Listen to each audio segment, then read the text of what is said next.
ये कोई छोटी सी चीज़ नहीं है। ओलंपिक गोल्ड मेडल जो कि हिस्ट्री है, 118 साल उन्होंने ओलंपिक का रिकॉर्ड ब्रेक किया, तो ये एक बहुत बड़ी चीज़ है अपने आप में। ये उसके दूसरी तीसरी चौथी थ्रोज में तो कह रहा था अगर वो ना होती तो मैं 95 करता, बिकॉज उनका मेंटल लेवल बहुत ऊपर था। बिल्कुल, ये तो मैं नहीं कहूँगा कि मैं कह रहा था ये बिल्कुल जीत के आएंगे, लेकिन ये था कि वो गोल्ड की फाइट में थे। मैं सबको यही कह रहा था अगर नीरज को कोई जीतेगा तो वो अरशद जीतेगा। अरशद साहब यार लव यू यही कहूँगा मैं सारी पाकिस्तानी अवाम की वजह से। जी अस्सलाम वालेकुम नाज़रीन, मैं हूं आपका मेज़बान इर्तिज़ा। नाज़रीन, अरशद नदीम साहब ने 118 साल तारीख को उल्ट पुलट करके रख दिया है और 92.97 का रिकॉर्ड तोड़ा है। और ये रिकॉर्ड पाकिस्तान में पहली दफ़ा 40 साल बाद कोई मेडल आया है और अरशद नदीम साहब इसके हकदार हैं। जिस तरह लोग उनको इज़्ज़त दे रहे हैं, उनके साथी हमारे साथ मौजूद हैं। पाकिस्तान के सेकंड जो है मोस्ट ट्रैकिंग प्लेयर है यासिर सुल्तान साहब, इनका नाम है। यासिर भाई, आज तो हम देख रहे हैं अरशद भाई को हर कोई शख्स अपने सर पे उठा रहा है, करोड़ों के इनामात से नवाजे जा रहे हैं। यही अगर वो मेडल ना लेके आते तो क्या सलूक उनके साथ होना था, और अब आप यहाँ पे प्रैक्टिस करते हैं, आपके साथ गवर्नमेंट क्या सलूक कर रही है? पहले उनकी मुबारकबाद पे आप क्या कहेंगे? जी, फ़र्स्ट ऑफ़ ऑल तो सारी कौम को बहुत बहुत मुबारक जो जो कारनामा उन्होंने अंजाम दिया है। ये कोई छोटी सी चीज़ नहीं है। ओलंपिक गोल्ड मेडल जो कि हिस्ट्री है, 118 साल उन्होंने ओलंपिक का रिकॉर्ड ब्रेक किया है, तो ये एक बहुत बड़ी चीज़ है अपने आप में।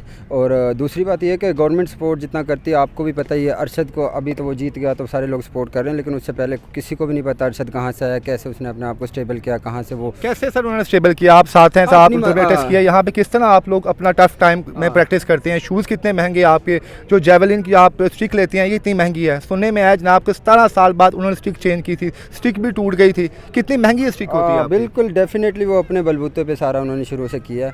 अभी जब ओलंपिक में या कॉमनवेल्थ जो जीते हैं उसके बाद लोगों ने थोड़ा उसे अब अप्रिशिएट किया और थोड़ा सा फैसिलिटेट किया चीज़ों से। अभी जेवलिन की बात कर लें, जेवलिन उनको 3-4 माह पहले जो वर्ल्ड स्टैंडर्ड के जेवलिन मिले हैं, और हमारे पास तो वो भी हैं ही नहीं ना बिल्कुल। अरशद एक ओलंपिक जो रिकॉर्ड कर रहा है उस बंदे के बाद 3 महीने पहले जेवलिन मिल रहे हैं, तो क्या एक्सपेक्ट कर सकते हैं आप? यानी कि 3 महीने से काफ़ी देर पहले या 1 साल पहले उनको वो नई जेवलिन लेटेस्ट दी थी, शायद इससे अच्छा भी रिकॉर्ड ब्रेक कर लेते। Practice makes you perfect. Obviously ये बड़ा फ़र्क पड़ता है। अगर आप जिस चीज़ से आप ट्रेनिंग कर रहे हो उसी से आपने जाके खेलना, तो आप यूज़ टू होते हो उस चीज़ का। जैसे मैं इधर इस दूसरे जेवलिन से ट्रेनिंग करता हूँ, जाके उधर उस वाले से खेलता हूँ, वो यूज़ टू नहीं होता। मुझे 2-4 टेक्निकें सही लगती हैं करने में, थोड़ा सा यूज़ टू होने में, फिर अब मैं जाके उसकी थ्रो कर सकता हूँ।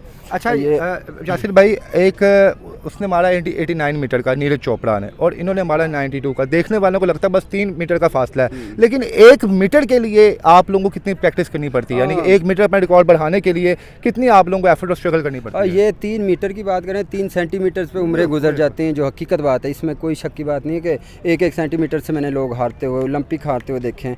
तो इसमें ये तो मैं कहता हूँ कैरियर बंदे का लग जाता है इतने से डिस्टेंस को कवर करने में।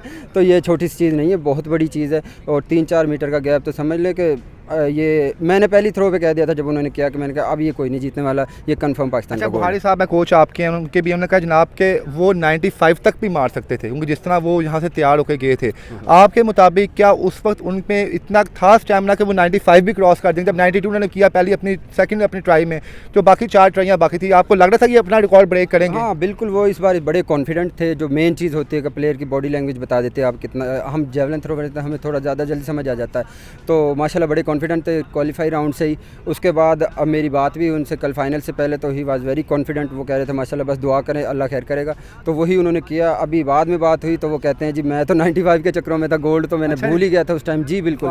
तो वो जब उन्होंने 92 क्रॉस किया तब वो कहते हैं मैं 95 के चक्कर में था। कह रहे थे अगर टेक्निकली 1-2 टेक्निक ख़राब हुई है उसके दूसरी तीसरी चौथी थ्रोज में, तो कह रहा था अगर वो ना होती तो मैं 95 करता, बिकॉज उनका मेंटल लेवल बहुत ऊपर था, जो इस बार जो मेन चीज़ थी देखने की, और वो उन्होंने प्रूव किया। अच्छा, जिस तरह टेक्नोलॉजी अब लेटेस्ट हो चुकी है, हम देख रहे हैं कि नए जो मशीन्स हैं मार्केट में आ गई हैं, अब आपको लगता है ये 92 का जो रिकॉर्ड इन्होंने बनाया है ये टूट जाएगा? उनका पिछला रिकॉर्ड तो 118 साल बाद टूटा है, तो क्या लगता है कि आने वाले सालों में ये रिकॉर्ड टूटना शुरू हो जाएंगे? अब देखें, फ़र्स्ट ऑफ ऑल तो चीज़ ये होती है रिकॉर्ड टूटने के बनते ही टूटने के लिए, इसमें कोई शक की बात नहीं। क्या पता अगली ओलंपिक में टूट जाए, क्या पता 118 साल लग जाए, ये भी हो सकता है।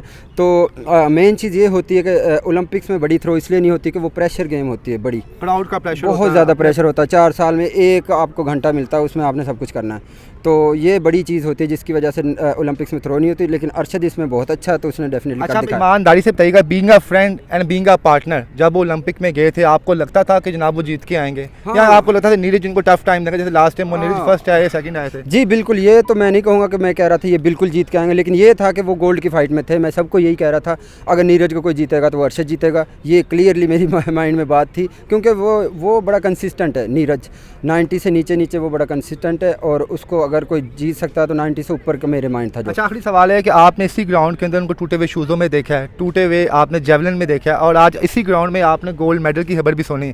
ये दो चीज़ों को आप किस तरह फेस करते हैं? इन दो कहानियों में आप अरशद नदीम की मेहनत को कितने नंबर देते हैं? आउट ऑफ 100 ही मैं दूंगा, क्योंकि ये सारा उन्होंने अपने बलबूते पे किया है। अभी तो सारे स्पॉन्सर, सारे मीडिया, सारे लोग अभी तो उसको कर रहे हैं। आपको भी सुना है कोई 50 लाख का शायद चेक मिला था, क्यों तो आपका कैश हुआ है कि आपका भी हवाओं में ही है? नहीं, हवाओं में क्या, वो तो मैंने देखा भी नहीं है कि मुझे मिला ही नहीं, बस अनाउंसमेंट हुई थी। किसने किया था? शहबाज शरीफ साहब ने। शहबाज शरीफ साहब? जी बिल्कुल, वो करंट जो प्राइम मिनिस्टर थे लास्ट ईयर भी, हाँ। तो उन्होंने मुझे बुलाया मॉडल टाउन, मुझे इनवाइट किया, मुझे 50 लाख का अनाउंस किया कैश प्राइज़, लेकिन अभी तक नहीं मिला वो। तो इनको तो 5 करोड़ का इनाम का ऐलान हो गया, 10 करोड़ का हो गया, प्लॉट्स का हो गया, सोने के ताजों का हो गया। इस हिसाब से लगता है हो सकता है ये सब कुछ मिल जाए, लेकिन मुझे इस चीज़ पर यकीन नहीं है, क्योंकि मुझे नहीं मिला। मैं आपका पैगाम, प्राइम मिनिस्टर साहब, जहाँ पे आप उनको 5 या 10 करोड़ देंगे, वहाँ पे आप इनके भी 50 लाख ना मारिएगा, क्योंकि ये भी पाकिस्तान के स्टार हैं, और इनको भी इस वक्त जो है उसी फंड की उतनी ज़रूरत है जितनी अरशद भाई को है। आखिर में अरशद नदीम साहब के नाम क्या पैगाम? अरशद साहब यार, लव यू यही कहूँगा मैं सारी पाकिस्तानी अवाम की वजह से, और इंशाल्लाह आप आएँ, आपको पता चलेगा जी आपने क्या किया पाकिस्तान में। यहाँ पे ना मुझे भी 3 इडियट का एक सीन याद आया, जिसमें कहते हैं अगर दोस्त पास हो तो इतनी खुशी नहीं होती,